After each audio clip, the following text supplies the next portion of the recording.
Ainsi dit l'Éternel, qui a créé les cieux, le Dieu qui a formé la terre et qui l'a faite, celui qui l'a établi, qui ne l'a pas créé pour être vide, qui l'a formé pour être habité.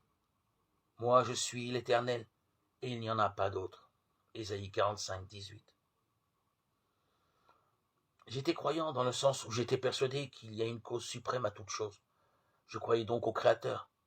Mais peut-être influencé par les idées à la mode, j'avais tendance à considérer Dieu comme une puissance initiale qui aurait seulement tout lancé.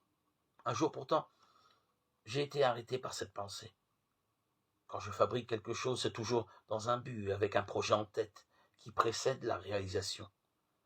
Est-ce que ce ne serait pas vrai pour le Créateur?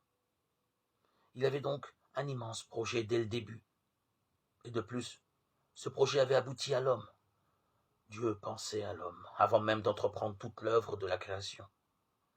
J'ai alors pris conscience que c'était bien là l'enseignement de la Bible. Dieu m'a fait la grâce de le croire. Il est le Créateur. Il est aussi celui qui a tout fait dans un but, selon un plan défini. Cela me dépasse complètement, mais quand j'accepte la réalité de ce fait, je suis conduit à la louange, à l'adoration et à dire « Seigneur, que tu es grand. Oriente ma vie dans le sens de ton plan. » Jésus a enseigné à ses disciples à prier ainsi, que ta volonté soit faite dans le ciel comme aussi sur la terre. Et je réalise que je peux, que je dois ajouter. Et dans ma propre vie.